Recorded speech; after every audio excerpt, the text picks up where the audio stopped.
दशकों से इंडिया के सबसे पॉपुलर स्टेट में गुड्स और लोगों को मूव करने का मतलब था नैरो और हेवीली कंजेस्टेड हाईवेज के ग्रूलिंग मेज से गुजरना। एक सिंपल क्रॉस स्टेट जर्नी में आसानी से दिन लग सकते थे। क्या फिजिकल कंक्रीट में मैसिव अमाउंट का कैपिटल इंजेक्ट करने से किसी रीजन की इकोनॉमिक डेस्टिनी सच में बदली जा सकती है? उत्तर प्रदेश इंफ्रास्ट्रक्चर स्ट्रैटेजी में रैपिड एक्सेलरेशन के साथ इसका जवाब देने की कोशिश कर रहा है। वे हजारों किलोमीटर्स की हाई स्पीड एसफॉल्ट बिछा रहे हैं। इन कॉरिडोर्स को प्रायोरिटाइज करके एडमिनिस्ट्रेशन बेट लगा रही है कि एक हाई स्पीड ग्रिड स्टेट की वास्ट टेरिटरी को एक ज्यादा कोहीसिव इकोनॉमिक यूनिट में इंटीग्रेट कर सकता है। ये मैप उस एम्बिशन की शेयर फुटप्रिंट को रिवील करता है। हम पूरे स्टेट में फैले एक्सप्रेसवेज के एक मास्टर वेब को देख रहे हैं। ये कंटिन्यूअस कॉरिडोर्स दिल्ली के पास के हेवी इंडस्ट्रियल जोन्स को एग्रीकल्चरल ईस्टर्न और सदर्न एजेस तक लिंक करते हैं। प्लानर्स ग्रीनफील्ड प्रोजेक्ट्स को प्रायोरिटाइज कर रहे हैं। एग्जिस्टिंग और डेंसली पॉपुलेटेड पुराने हाईवेज को वाइडन करने के बजाय स्क्रैच से नए अलाइनमेंट्स बनाने के लिए फ्रेश लैंड एक्वायर कर रहे हैं। ओपन टेरेन से सीधा निकलते हुए ये मास्टर वेब 200 मिलियन से ज्यादा लोगों के लिए लॉजिस्टिकल फ्लो को रीडिफाइन करने का एम रखता है।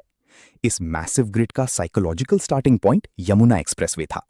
2012 में खुलने पर इसने प्रूव किया कि high speed multi lane transit Uttar Pradesh में फिजिकली और पॉलिटिकली वायबल था। फिर आगरा लखनऊ एक्सप्रेसवे आया, जिसने ड्यूअल पर्पस कैपेबिलिटी डेमोन्स्ट्रेट की। इस रूट के सेक्शंस को स्पेसिफिकली इंडियन एयरफोर्स के लिए इमरजेंसी लैंडिंग स्ट्रिप्स के रूप में एक्ट करने के लिए इंजीनियर किया गया था, जहां massive heavy fighter jets directly civilian highway पर टचडाउन करते हैं। उसके बाद 341 किलोमीटर के पूर्वांचल एक्सप्रेसवे ने ग्रिड को और आगे बढ़ाया। इसने आजमगढ़ और गाजीपुर जैसे हिस्टोरिकली आइसोलेटेड ईस्टर्न डिस्ट्रिक्ट्स को डायरेक्टली स्टेट कैपिटल के प्राइमरी इकोनॉमिक इंजन से कनेक्ट किया। उस ईस्टर्न सेक्टर में बचे हुए जियोग्राफिकल गैप्स को पैच करने के लिए गोरखपुर लिंक जैसे सेकेंडरी रूट शुरू किए गए, जो मेन आर्टरी से ब्रांच ऑफ होकर और भी ज्यादा रीजनल ट्रैफिक को कैप्चर करते हैं। ये कंप्लीटेड कॉरिडोर्स एक क्रूशियल प्रूफ ऑफ कॉन्सेप्ट के रूप में काम करते हैं। उन्होंने दिखाया कि लैंड अक्वायर किया जा सकता है और कॉम्प्लेक्स इंजीनियरिंग प्रोजेक्ट्स को रैपिडली एग्जीक्यूट किया जा सकता है, जिससे वो पॉलिटिकल और फाइनेंशियल मोमेंटम सिक्योर हुआ जो और भी बड़े गोल्स के लिए जरूरी था। यहां लॉजिस्टिकल कैपेसिटी में अगले मैसिव लीप का डिटेल्ड अलाइनमेंट है, गंगा एक्सप्रेसवे। एक बार खत्म होने पर एसफॉल्ट की ये सिंगल रिबन लगभग 600 किलोमीटर तक फैलेगी, जो मेरठ से लेकर प्रयागराज तक गंगा नदी के पैरेलल चलेगी। इस चार्ट को देखते हुए हम करंट पाइपलाइन का शेयर वॉल्यूम देख सकते हैं। स्टेट में पहले से ही 1200 किलोमीटर से ज्यादा ऑपरेशनल एक्सप्रेसवेज हैं, लेकिन लगभग 2000 एडिशनल किलोमीटर्स अभी अंडर कंस्ट्रक्शन हैं। ये वॉल्यूम आइसोलेटेड रोड्स बनाने से लेकर एक इंटरकनेक्टेड लॉजिस्टिकल सिस्टम के कंटिन्यूअस डेवलपमेंट तक के ट्रांजिशन को मार्क करता है। लेकिन एक खाली रोड कोई वेल्थ जनरेट नहीं करती। इन कॉन्क्रीट आर्टरीज को एक्चुअल इकोनॉमिक ग्रोथ में ट्रांसलेट करने के लिए गवर्नमेंट इंडस्ट्रियल कॉरिडोर्स एस्टैब्लिश कर रही है, जो नए हाईवेज के साथ चलने वाले कमर्शियल डेवलपमेंट के लिए डेजिग्नेटेड जोन्स हैं। ये पॉलिसी अभी फिजिकल शेप ले रही है।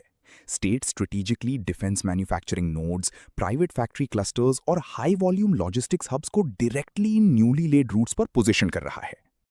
फास्ट ट्रांसपोर्ट को सस्ती जमीन के साथ पेयर करने का downstream effect local industrial output में सर्ज और ब्लू कॉलर जॉब क्रिएशन में शार्प इंक्रीज है, जो सराउंडिंग पॉपुलेशंस के लिए वास्ट अपॉर्चुनिटीज प्रोवाइड करता है।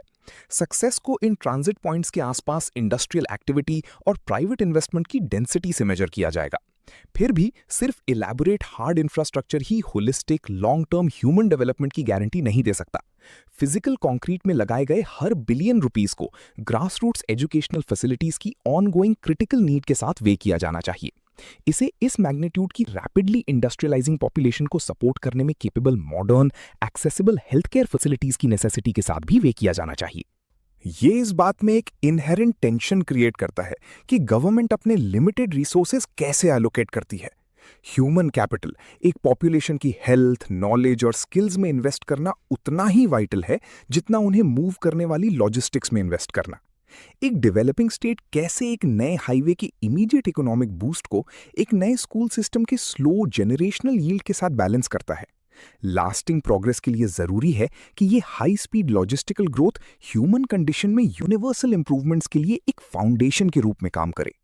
Make sure to hit that subscribe button and activate the notification bell so you don't miss any updates.